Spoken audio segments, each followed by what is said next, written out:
like to portray Call as a bigoted working class Irishman, but Call was a realist who knew that opening the doors to the huddled masses of Asia would bring about extinction of the Aboriginal and white Australia. Call will always be my hero and inspiration for the arduous battles of today and tomorrow in our struggle to maintain our identity. Call coined the term or slogan populate or perish, and used this slogan to beat his opponents who resisted his desire for more continental European immigration to Australia. Australia's population was 7 million when he took over the immigration portfolio. Australia's concern with the Yellow Peril was real, and during the six-year war campaign, including the Bloody Pacific Campaign, which, from 1941, December 1941-42, imprinted on Corwell's mind the necessity to expand our immigration policy beyond the peoples of the British Isles and open the doors to continental Europeans. Corwell knew that many refugees and down-and-out ordinary European folk were looking for a better life, and the Australian economy was booming and well placed to accept these post-war immigration scheme. He knew that by expanding our immigration intake, this would help increase Australia's industrial and military capabilities. And how times have changed over the decades. Sadly today, Australia is an industrial wasteland. The former smokestacks of Western Sydney, Melbourne and Adelaide have been replaced with minarets and import warehouses. The Labor Party was a staunch proponent of the White Australia policy, maintaining restrictions on non-European immigration. How times have changed, with all the major parties of today supporting mass third world immigration and the genocide of the Australian people. Chifley was responsible for establishing the Snowy Mountain Scheme, ASIO, the Australian National University, the PBS, Pharmaceutical Benefit Scheme. His post-war immigration policy boosted European immigration to Australia. Australia was in need of new migrants due to the continuing economic boom. Chifley, like Curtin, both believed in planning economic and social affairs with sound policies directed towards better conditions and wages for Australian workers. The improvement in income transformed the peacetime economy with solid economic growth, which enabled a housing construction boom. Over 200,000 homes were built between 1945 and 49. Labor's long reign came to an end in 1949 when the newly formed Liberal Party came to power under the leadership of Robert Menzies. Although many viewed Menzies as a Conservative, he did not share the same sentiment. Menzies called his party the Liberal Party to stake his claim to liberalism, and he described the Liberal Party as progressive. Menzies practiced Keynesian economics, running budget deficits throughout his long term as Prime Minister. Even though Australia suffered from lower economic growth in the early 50s, employment was still strong.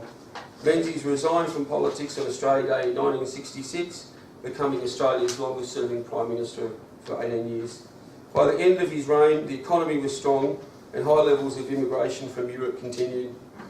Regrettably, Menzies' Immigration Minister Harold Holt started to unwind the White Australia policy in the mid-1950s. The White Australia policy was a term coined by William Lane in his publication called The Boomer in 1888. The Immigration Restrictions Act of 1901, a policy that restricted large-scale third world immigration, was about to come to an abrupt end under Menzies. The end of Menzies' reign signalled an even more liberal direction for Australia. Australia was in process of being internationalised for the worse. As Fabian Julia Gillard would infamously say, moving forward. In real terms, this meant moving backwards in a fast motion with a lubricated rump. The communist movement and its intellectually challenged apostles since the early days of European Marxism have always used ironic and meaningless slogans to appeal to the illiterate. Australia was about to be thrust into the glacial world when Gough Whitlam was elected in December 1972. The brave new world of multiculturalism was about to be forced upon the Australian public the following year. The then Immigration Minister Al Grasby revoked the White Australia policy and started to implement the cultural Marxist doctrine of multiculturalism. Grasby, the father of multiculturalism, was a slimeball who had links to the mafioso underworld. I believe it is important to highlight the patriotism displayed by Australian Prime Ministers from World War II up until the end of Menzies' reign. As we know, this all changed with the treasonous snakes Whitlam, Fraser, Hawke and Keating, who took office and trashed the place. Successive governments have lost the capacity to do the people's work. Since the days of Keating, the world's worst treasurer, who became Prime Minister in 1991, Third world immigration, multiculturalism and foreign ownership has been encouraged and celebrated, while the forgotten people, the Aussie battler, has been despised and earmarked for extinction. Keating initially worked his magic on the masses using his working class vernacular, but his love affair with the people was short-lived. His loyalty to the global business interest was far more important. No doubt John Howard had his faults, however his positives far outweigh his negatives, in my opinion. Back in the 90s, when I was a card-carrying member of the Liberal Party, I must admit I idolised Howard. To me, he epitomised everything that a true Conservative should be. He was a patriotic man, but in the end, civic nationalism overcame him, crushing his spirit, turning him into a possessed internationalist. I couldn't stand it anymore, so I left the party a few years later. I felt disowned and hurt. Nothing could prepare the mental asylum with the treason and incompetence of both Rudd and Gillard, the loathsome legacies that are testimony to the hopelessness and hatred of the Australian people. Costello's fire sale of public assets to global interests paid off Hawke and Keating's outstanding obligations. Our federal treasury was finally debt-free, but about to make another spectacular arrival at international debt markets with a frenzy of bond issues. Never before have we witnessed such financial incompetence under the fumbling stupidity of Swan, aided by the magic of Rudd and Gillard. The icing on the cake was their quest for open borders. In 2008, Rudd, with the aid of Liberal Senator from South Australia, Judith Trove, who crossed the floor and voted for the abolition of detention debt. This was the beginning of the end for border control. Rudd then axed the Pacific solution, facilitating a flotilla of Islamic desperados seeking the treasures of Centrelink. The vault of the white man's hard work was about to be violated and penetrated with the invasion of over 60,000 Muslim welfare junkies looking for a free ride. How we have been blessed with cultural diversity coupled with financial ruination. The ugly Rudd reign came to an end when Abbott won office. There was a sense of relief for tax-paying Australians. Credit should be given when due. Abbott and co stopped the disease-ridden Islamic invasion and rescinded the Goldman Sachs carbon tax. Regrettably, it wasn't long for Abbott and co to disown the battlers again, as he signed 3 successive trade agreements with Japan, Korea, South Korea and also China. There was more rusty rhetoric in the lies that free trade creates jobs. I remember the scenes of seeing George Bush on TV in front of a waving American flag as he signed NAFTA into the history pages, promising American workers more jobs and prosperity. The American worker was repaid with long dole queues and increased competition from aliens crossing the Rio Grande. The Trans-Pacific Partnership is globalisation on steroids and has full support of Abbott and co. Abbott's cross-eyed serf, Andrew Robb, is negotiating with the Bohemian Lodge and the worshippers of Moloch to create a Trans-Pacific corporate bloc to counter growing Russian and Chinese influence in Asia. The road to economic and cultural extinction is truly upon us, aided with the fast pace of racial replacement or genocide. Genocide means a systematic and deliberate replacement of a people, identity or tribe, and this is happening right before our very eyes in every street and every suburb of Australia, this once great nation. We are under attack from all quarters, with government encouraging large-scale third world immigration and foreign ownership. Today, Australia is under attack from greedy foreign intruders who are rapidly acquiring Australian residential property, pricing locals out of the market. Aussie battlers are being pushed to the fringes of our cities, while the intruders are reaping the benefits of hard-working previous generations. The price of housing in Sydney and Melbourne has skyrocketed, crushing the dreams and aspirations of young Australian families who are increasingly dispossessed. The new dispossessed or forgotten people will one day be remembered as the stolen generation, priced out of the market by invading overseas nationals colonising our suburbs and our cities. The Australian dream of owning a residential home is rapidly becoming a distant memory due to the drastic increase in mass third world immigration coupled with foreign ownership. Housing affordability has been smashed due to foreign ownership, foreign buyers snapping up property at our expense. In particular, Chinese nationals are buying residential property and our assets, and this is pushing Australian prospective home buyers to the fringes of society, living in compromised living arrangements, competing against these foreign forces. invited here by the policies of all the major political parties who ignore the plight and struggles of young families seeking to progress up the economic ladder. Australians are feeling alienated and isolated in areas once considered safe and cohesive. Not only are Australians becoming a stolen generation to being priced out of the property market, but families and children are feeling a loss of identity and community.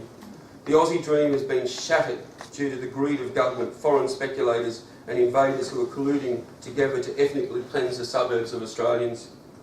Many of these hard-working families are now trapped in a rental cycle, struggling to pay overpriced rents, competing against these foreigners. Over the past 10 years, Australia's Chinese-born population has more than doubled, having an obvious impact on housing, jobs and also schools.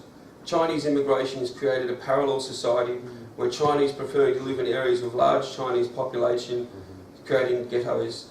Chinese nationals are increasingly turning to Chinese-speaking property agents who are more than obliging to contravene Australian foreign investment rules in pursuit of greed and also conquest.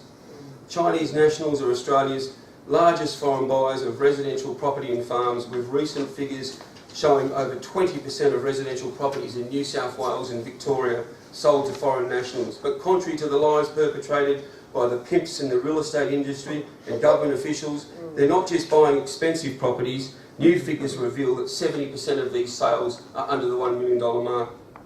Australia is experiencing its worst housing bubble ever, having been being the most indebted housing sector per capita in the world. An insatiable Chinese appetite for limited residential property has created a debt bubble as local families increase borrowings in the hope of securing a home. National mortgage and household debt has skyrocketed to $1.9 trillion, making the US subprime collapse look like a walk in the park when the housing bubble does burst.